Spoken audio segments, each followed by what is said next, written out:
Adam, a middle-aged taxi driver, after a long day of work, was rushing home to have dinner with his wife.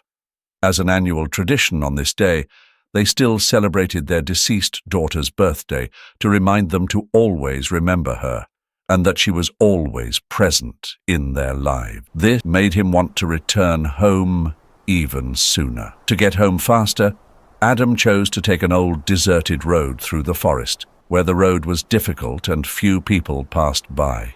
He had no idea that this decision would change his life forever. Adam squinted through the windshield, the dim streetlights barely cutting through the thickening fog that curled around the quiet road. It was late, far too late for anyone to be out.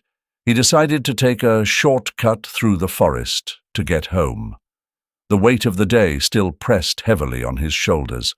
As he rounded a bend, his headlights suddenly caught the blur of something darting across the road. Instinct kicked in. His hands tightened on the steering wheel, and he slammed the brakes hard. The car screeched to a halt, the tires skidding slightly on the wet pavement. His heart pounded in his chest as the car came to a stop just inches from the figure. Adam exhaled shakily, his eyes wide. What the hell? He unclipped his seatbelt and stepped out, the cold night air biting at his skin. His eyes scanned the road, then froze. Standing just a few feet away, illuminated in the weak glow of the headlights, was a small girl. She was thin, dangerously so, with tangled hair that hung limply around her face. Her clothes were wrinkled and ill-fitting, as though they hadn't been washed in days. She stared at him with wide, hollow eyes. "You all right?" Adam called out, still shaken. His voice echoed in the eerie quiet of the road. The girl didn't respond. She just stood there, her small frame barely moving. Adam hesitated, glancing around. The road was deserted. No cars, no houses in sight. His discomfort deepened. Something about the whole situation felt wrong, unsettling. But then his thoughts drifted to his own daughter, the same age as this girl. He knew that his daughter would really want him to help this girl. The thought of leaving this child out here in the dark gnawed at him. He approached slowly, hands out to show he meant no harm. "Hey, what's your name?" The girl blinked, her lips parting slightly. "Vivian." Her voice was faint, almost a whisper, and yet there was something about it that made the hairs on the back of Adam's neck stand on end. "What are you doing out here, Vivian?" "It's late." Still no real answer. She just shifted her weight from one foot to the other, clutching something in her small hands. A worn, stuffed rabbit. She glanced back at the road, her eyes darting nervously. "Do you need help?" Adam asked, uncertain. "Where's your family?" "My mum is waiting for me at home." Her words were clipped, direct, but there was an edge to her tone. It was as if she wanted to say more, but held herself back. Adam glanced down the empty road again, his gut instinct screaming that something wasn't right. He sighed, rubbing the back of his neck. "All right, hop in. I'll give you a ride home." Vivian hesitated for a moment before nodding slowly. She climbed into the passenger seat without a word, her small form barely visible in the oversized seatbelt. Adam followed, his mind racing with questions. As he started the car and pulled back onto the road, he shot a glance at her. She sat stiffly, eyes straight ahead, saying nothing. The silence grew thick, palpable, and Adam, feeling the weight of it, attempted to break the tension. "So, Vivian, where's home? You sure your mum's waiting for you?" She nodded but gave no further explanation. "Do you live nearby?" Another nod. Adam's knuckles whitened as he gripped the wheel, unsure whether to press for more or leave her be. Something about her silence made him uneasy. "Vivian?" Adam probed gently, but she remained distant, her fingers tracing absent patterns on the stuffed rabbit's worn fur. "Just follow the road," she finally said, her voice almost mechanical. "It's not far." Adam nodded, swallowing the growing tension in his throat. The drive stretched out longer than expected, the road narrowing as they went. His unease deepened, but he couldn't shake the feeling that turning back wasn't an option. "Are you sure your mum's waiting?" he asked again, his tone soft but urgent.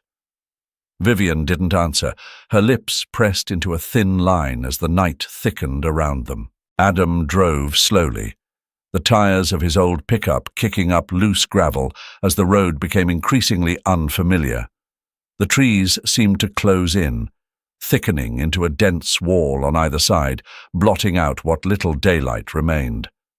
He glanced into the rearview mirror, catching a glimpse of Vivian, her small frame wrapped in her oversized coat, eyes fixed on something beyond the window. Her silence had been unsettling since they'd left town, and now it was beginning to weigh on him. This part of the road was never this eerie, he thought. He'd driven through these woods dozens of times before, yet nothing looked the same. No familiar houses, no passing cars. Even the landmarks he'd used to navigate seemed to have vanished into the thick shadows of the towering pines. Anxiety gnawed at his chest, and every few minutes he would steal a glance at Vivian, but her expression remained unreadable, cold even. It was as if she were a stranger, not the little girl he had known. "Are you sure we're going the right way?" Adam finally asked, breaking the silence that had grown unbearable. His voice was low, cautious. Vivian didn't immediately respond. She continued to stare into the trees, her small hands resting in her lap, fingers twitching slightly. Finally she spoke, her tone flat and emotionless. "Yes, it's just a little farther." There was something unnerving about the way she said it, a certainty that made the hairs on the back of his neck stand up. The trees seemed to grow darker, the air colder, as they pushed deeper into the woods. Adam's knuckles whitened as he gripped the steering wheel, his eyes scanning the narrowing road ahead for any sign of life. But there was nothing, just the darkening forest and the winding, lonely path that stretched out in front of them. After a few more minutes of silence, Vivian suddenly leaned forward. "Stop here," she said, her voice startling him out of his thoughts. Adam blinked, confused. They were in the middle of nowhere, no houses, no signposts, nothing but trees for miles around. "Here? You want me to stop here?" He couldn't hide the disbelief in his voice. "Yes," she said firmly, her eyes meeting his in the mirror. "This is where I need to get out." Adam hesitated, his foot hovering over the brake. "But there's nothing here, Vivian. It's just trees. Are you sure this is the right place?" "My mother is waiting for me," she said, her gaze unblinking, her voice unnervingly calm. "In the forest." His heart skipped a beat. "Your mother?" The words felt heavy in his mouth. "Vivian, your mother isn't here. We should go back.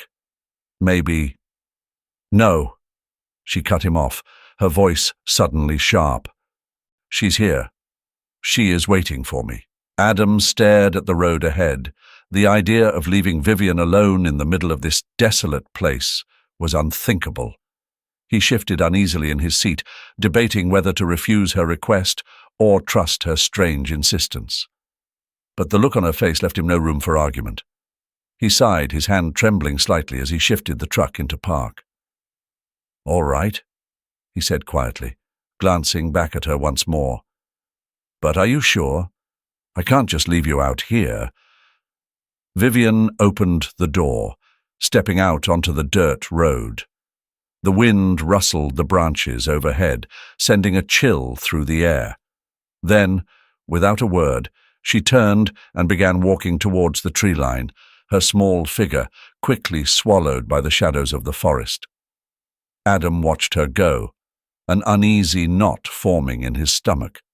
He leaned forward, gripping the steering wheel tightly, fighting the urge to call her back. But he didn't. Something about the way she moved, so calm, so certain, made him feel powerless.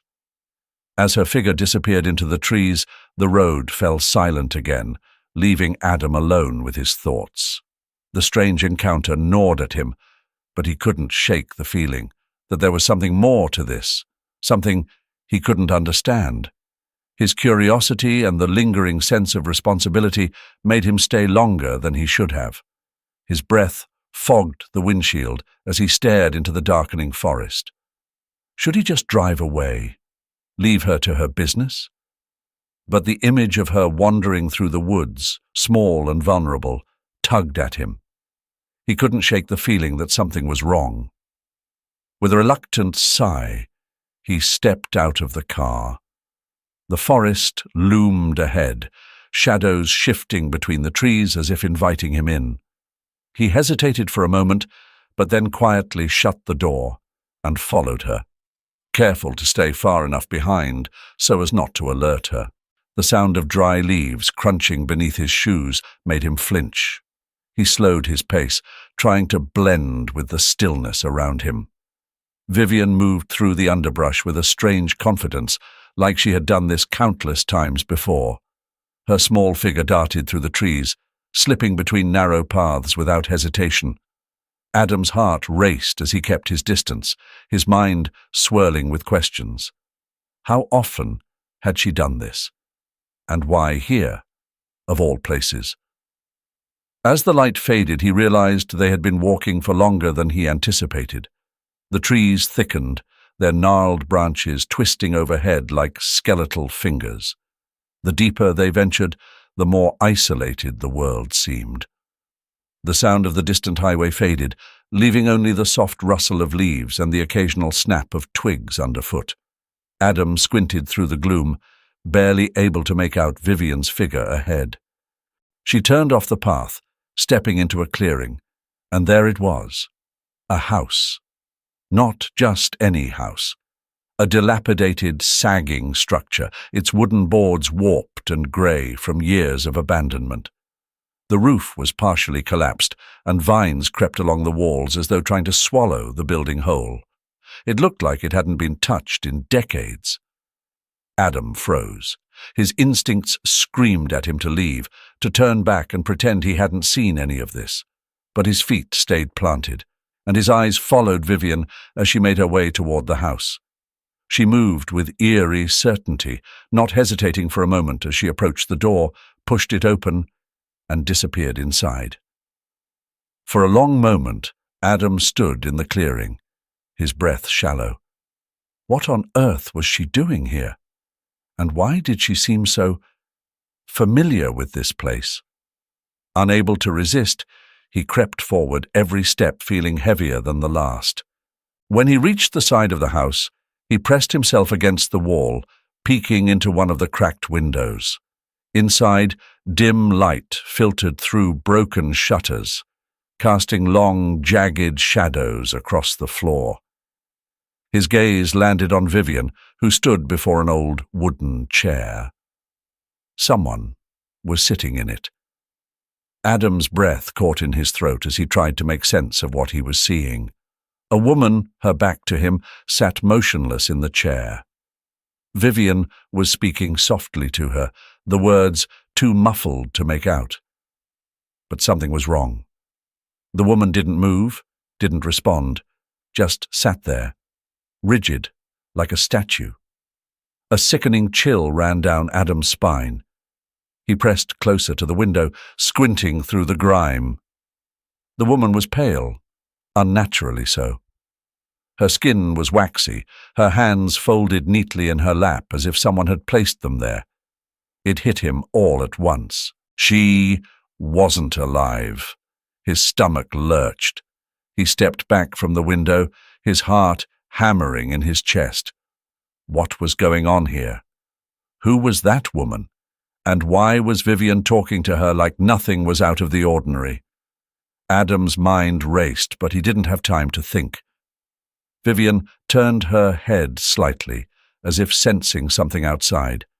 Adam ducked, his back pressing hard against the rough wood of the house, his breath shallow and fast. He couldn't let her know he was there. Not yet. He needed to figure out what was happening. The air in the small cabin was thick with decay, a cloying, unbearable stench that made Adam's breath hitch in his throat. His hand hovered at the door, unsure whether to enter. The dim light barely filtered through the broken windows, casting long shadows over the rotting wood floor. He hadn't been inside the place for more than a minute, yet everything inside screamed that something was horribly wrong. As his eyes adjusted to the gloom, the reality of the scene started to piece itself together like a grotesque puzzle. There, lying motionless on the old, sagging bed, was the body of a woman who had been dead for days, maybe even longer. His stomach turned as he noticed the discoloration on her skin, the unmistakable signs of decomposition setting in. And then there was Vivian. She sat beside her mother's body, brushing her matted hair as though nothing had changed. Her face, pale and strained, bore the marks of sleepless nights, yet her eyes still flickered with a childlike determination. She was talking softly, as if to coax her mother back to health. "She's just been tired, Adam." Vivian's voice was soft, almost detached. "I've been taking care of her. She'll wake up soon. I just know it." Adam felt a cold sweat run down his spine. He didn't know how to respond, his thoughts scrambling to find something to say that wouldn't shatter her fragile world. His mind screamed at him to get out, to run, but his heart knew he couldn't leave her alone like this. "Vivian," he began slowly, stepping closer. His voice felt distant, like it wasn't his own. "You've been here. How long?" "I don't know," she replied with a small smile. "I've been doing everything she needs, feeding her, cleaning her. But she's so tired, you see. I think if I keep trying, she'll be fine." Her words fell heavy in the air, laced with denial so thick that Adam could barely breathe through it. He took another step forward, his hand resting gently on her shoulder. "Vivian, your mother." "I know," she interrupted, her tone almost cheerful, though her eyes had begun to fill with tears. "She's really sick, but I've seen worse. She just needs rest. I can help her." Adam's heart ached at her innocence, her blind hope. He knelt down beside her, feeling the weight of the situation settle like a leaden cloud over him. He didn't know how to say it. How could he tell a girl that the one person she loved most in the world was never coming back? "She's not resting," Adam whispered, his voice cracking. Vivian, she's gone." The smile on Vivian's face faltered for a moment, confusion flashing in her eyes. "What do you mean? She's right here. She's just asleep." "No," he said, more firmly now, gripping her shoulders gently. "She's not asleep. She's not going to wake up. Your mother, she's dead." There was a long, terrible silence.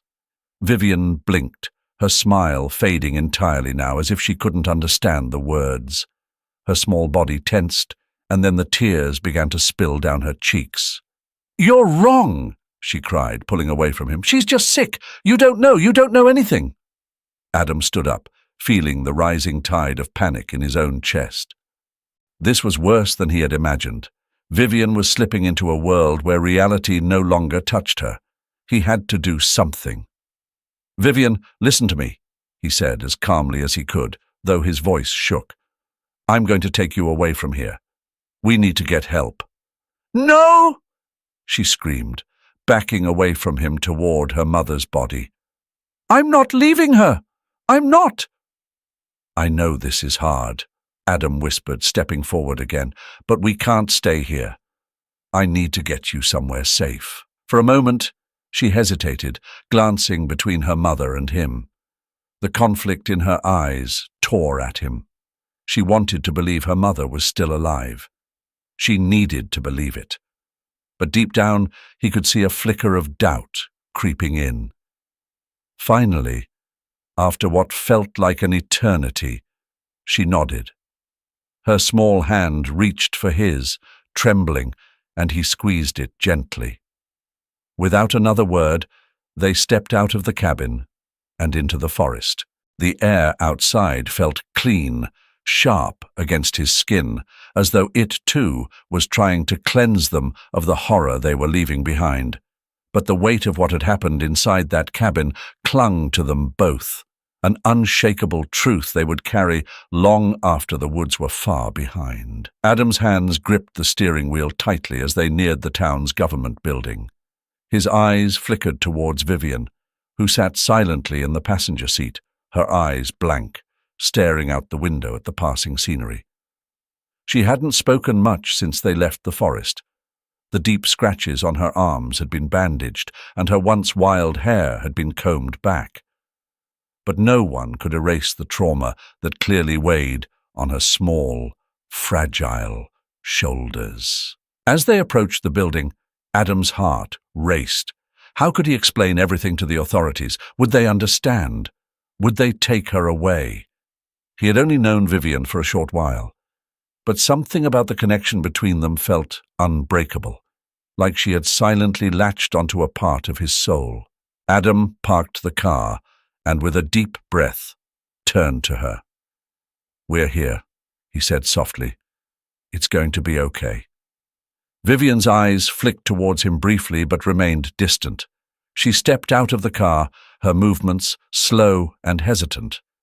As they walked into the building, Adam couldn't shake the growing sense of dread in his chest.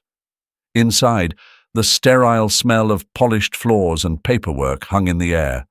A stern-faced woman at the front desk raised an eyebrow as they approached. "Can I help you?" she asked, her voice professional but impersonal. Adam cleared his throat. We found this girl. Her name's Vivian, and I think she needs help. She's been through something terrible." The woman's eyes softened slightly as she glanced at Vivian, then picked up a phone to call someone. Within minutes, 2 officials arrived, their expressions more serious. They asked Adam to recount what had happened, and as he spoke, the weight of the situation settled further into his chest. He felt like he was giving her away, like the fragile bond they had begun to form would be severed the moment he handed her over. The officials listened intently, exchanging glances. After his explanation, one of them knelt down to Vivian's level and spoke softly. "Vivian, we're going to help you. We're here to make sure you're safe." Vivian didn't respond.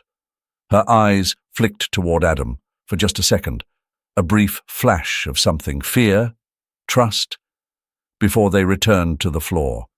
They escorted her away, and Adam stood frozen, watching as the girl he'd grown attached to disappeared into a back room. His heart ached, his stomach twisted with guilt.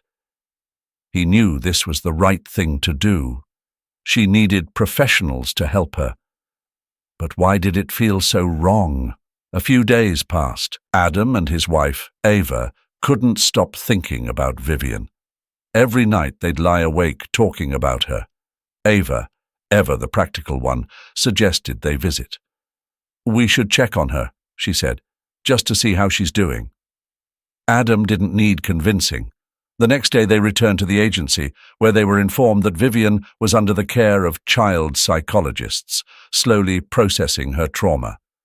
Each time they visited, Adam felt his attachment to her grow stronger. Vivian, still quiet and withdrawn, began to open up, just a little, whenever she saw them. One afternoon, the news hit Adam like a punch to the gut. The agency planned to transfer Vivian to an orphanage where she would wait for someone to adopt her. The thought of Vivian, alone again, waiting in a system that might never give her the family she deserved, crushed him. "That's it," Adam muttered to Eva one evening. "We can't let them take her." Eva looked at him, her eyes mirroring his feelings. "What are you saying?" "I'm saying we adopt her," She's already a part of us. Eva was silent for a moment, her eyes filling with emotion. Then she nodded. Let's do it. The decision wasn't easy. There were meetings, interviews, and legal procedures that seemed endless. But in the end, the agency approved them. And when they finally brought Vivian home, the small, timid girl who had once stared out at the world with fear looked at them with a faint glimmer of hope in her eyes. Adam knew at that moment that this was more than just the right thing to do. It was fate. Adam's hands gripped the steering wheel tightly as they neared the town's government building. His eyes flickered towards Vivian, who sat silently in the passenger seat, her eyes blank, staring out the window at the passing scenery. She hadn't spoken much since they left the forest. The deep scratches on her arms had been bandaged, and her once wild hair had been combed back. But no one could erase the trauma that clearly weighed on her small, fragile shoulders. As they approached the building, Adam's heart raced. How could he explain everything to the authorities? Would they understand? Would they take her away? He had only known Vivian for a short while, but something about the connection between them felt unbreakable, like she had silently latched onto a part of his soul.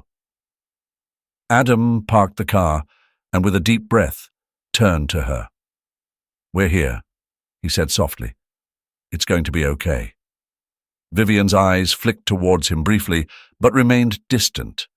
She stepped out of the car, her movements slow and hesitant.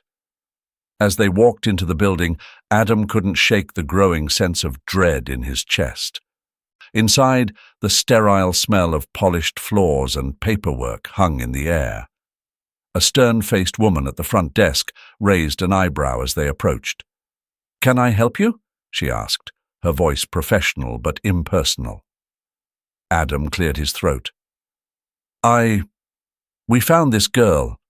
Her name's Vivian, and I think she needs help. She's been through something terrible." The woman's eyes softened slightly as she glanced at Vivian, then picked up a phone to call someone. Within minutes, 2 officials arrived, their expressions more serious. They asked Adam to recount what had happened, and as he spoke, the weight of the situation settled further into his chest. The officials listened intently, exchanging glances. After his explanation, one of them knelt down to Vivian's level and spoke softly. "Vivian, we're going to help you. We're here to make sure you're safe." Vivian didn't respond. Her eyes flicked toward Adam for just a second, a brief flash of something, fear, trust, before they returned to the floor. He knew this was the right thing to do. She needed professionals to help her. But why did it feel so wrong? A few days passed. Adam and his wife Eva couldn't stop thinking about Vivian. Every night they'd lie awake talking about her. Eva, ever the practical one, suggested they visit. "We should check on her," she said, "just to see how she's doing." Adam didn't need convincing.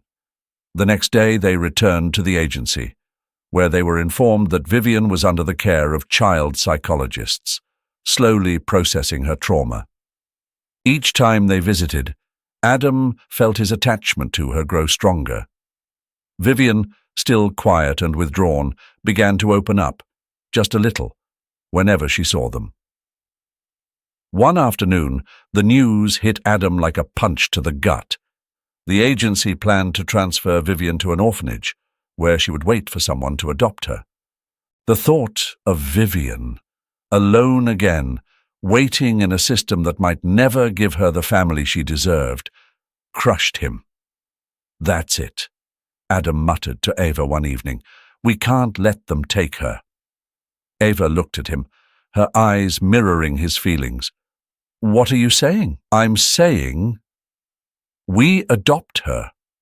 She's already a part of us." Eva was silent for a moment, her eyes filling with emotion. Then she nodded. "Let's do it." The decision wasn't easy. There were meetings, interviews, and legal procedures that seemed endless. But in the end, the agency approved them. And when they finally brought Vivian home, the small, timid girl who had once stared out at the world with fear looked at them with a faint glimmer of hope in her eyes. Adam knew at that moment that this was more than just the right thing to do. It was fate. The forest had an eerie quietness to it, the kind that made every crunch of fallen leaves underfoot seem louder. Vivian walked slowly, her eyes tracing the familiar path leading to the old house. It had been years since she last set foot here, but the memories, both warm and cold, flooded back as if no time had passed at all. Adam walked beside her, his hand resting gently on her shoulder, offering silent support. His wife, Sarah, followed closely behind, giving the young girl space, but always near enough to step in if needed. This moment was Vivian's, and they knew she needed to take the lead. The house stood before them, its once vibrant walls now weathered and cracked. Vines crawled up its sides like veins, feeding off the remnants of a place long forgotten by the world, but not by Vivian. She took a deep breath, her small frame shivering, though the air was still and warm. "This is it," she whispered, almost to herself. Adam crouched down next to her, his voice low but firm. "Are you ready, Vivian?" She nodded, her eyes never leaving the house. It felt strange being here, knowing her mother would never answer the door again, never sit on the porch with her. For so long, this place had been her world, both sanctuary and prison. She reached into her backpack and pulled out a small bouquet of wildflowers. The colors were bright, vibrant, a sharp contrast to the faded and crumbling structure before them. She walked slowly toward the front steps, each step heavier than the last. "I'm saying goodbye now," Vivian murmured as she knelt by the entrance. Her voice wavered, but she held herself steady. "I know. You wanted more for me. I know you tried. And now I found them. A family. A real one." She laid the flowers gently by the door, the final gesture of her farewell. The silence around her was thick, but inside she felt something shifting, breaking free. The weight she had carried for so long didn't feel so crushing anymore. "I hope you're okay wherever you are," she continued, her voice barely above a whisper. "I hope you know I'll be okay too." Adam and Sarah watched from a distance, giving her the space she needed. This moment wasn't just about the past. It was about closing a chapter and opening a new one. They had both agreed from the beginning that Vivian's healing needed to happen at her own pace, and today they were proud to witness this step. When Vivian finally stood up, she turned to face them. There were no tears in her eyes, just a calmness that hadn't been there before. She looked at Adam, then Sarah, and gave a small, uncertain smile. "I'm ready," she said, her voice stronger now. "I think it's time to go." Adam nodded, offering her his hand. She took it without hesitation, feeling the warmth and strength in his grip. Sarah moved closer, wrapping an arm around Vivian's shoulders as they began to walk away from the house. The trees swayed gently above them, as if whispering their own goodbyes.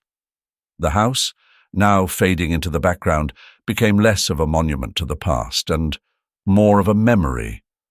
And as the three of them moved further from the house and deeper into the forest, Vivian realized she didn't need to look back.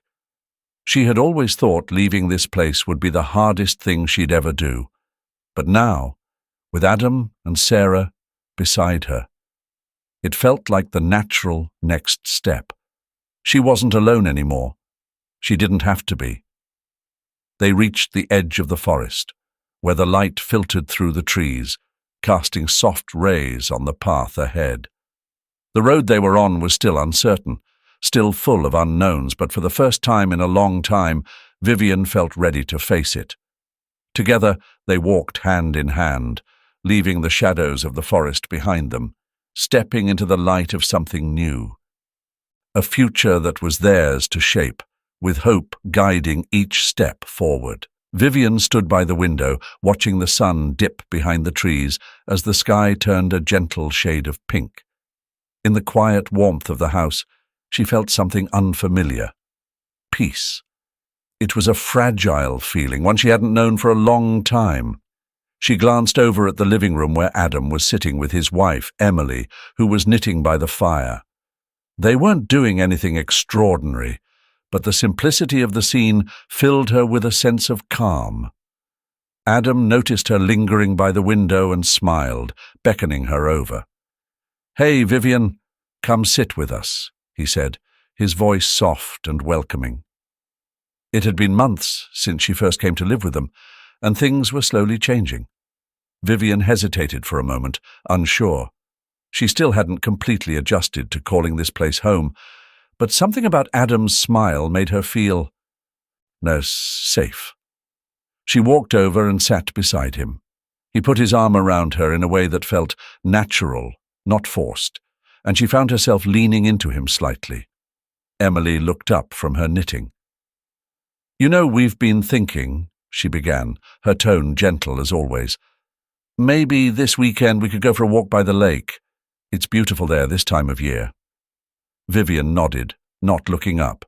She wasn't used to being included in plans like this, but the thought of going somewhere with them, just the three of them, filled her with a quiet kind of joy. "Would you like that?" Adam asked, his eyes searching hers. "Yes," she whispered, barely audible. But they both heard it. The days had begun to feel more stable, more like something she could rely on. Every morning there was breakfast together. Every evening Adam or Emily would ask her how her day was. It wasn't grand gestures or big moments. It was the small, steady acts of care that were starting to break through the walls she had built around herself. One evening, after dinner, Adam took out an old photo album. "Let me show you something," he said, flipping through the pages. Pictures of vacations, birthdays, and family gatherings filled the book. "This was when Emily and I first moved into the house," he pointed to a picture of them. Younger, laughing with their arms around each other. "We've always loved this place." Vivian studied the photos carefully, feeling like she was being invited into a world she had never been a part of. The life they had built together was rich with memories, and now, it seemed, they wanted to create new ones with her. "Maybe we could take some pictures this weekend too," Emily suggested, her voice carrying an ease that made Vivian feel included rather than obligated. The walk by the lake came as planned. The air was crisp but not cold, and the sound of leaves crunching underfoot accompanied their soft conversations. For the first time in a long while, Vivian found herself laughing, really laughing, at one of Adam's silly jokes. Emily took a picture of them by the water, capturing the moment. Later that evening, as they sat around the dinner table, something shifted in Vivian. She looked up from her plate and quietly said, "Can I call you Mom and Dad?" The words hung in the air for a moment, fragile and full of meaning. Adam and Emily exchanged a glance, their eyes softening. Emily reached across the table, her hand resting lightly on Vivian's. "Of course, sweetheart. We'd love that." In that simple exchange, something inside Vivian broke free. She wasn't just a visitor in their home anymore. She was a part of it, of them. The sense of belonging she had longed for but never dared to hope for was finally within reach. As the weeks went on, Vivian found herself growing closer to both Adam and Emily. They began to build new routines together, small traditions that marked the passing of time, morning walks in the park, Sunday afternoon picnics, and evenings spent around the fire telling stories. The house, which had once seemed so unfamiliar, now felt like a real home. Every room held echoes of laughter, shared moments, and quiet conversations. And with each passing day, Vivian's heart opened a little more. The life she had before might have been filled with uncertainty, but now, in this small corner of the world, she had found something solid, something she could trust, and for the first time, she allowed herself to believe that this new family, her family, would be there for her, no matter what. Together they walked out into the world, the three of them, hand in hand, stepping into a future that, for the first time in a long while, felt bright and full of promise. They knew there would be challenges ahead, but they also knew that no matter what, they would face them together, stronger as a family, bound by love, and ready for whatever came next.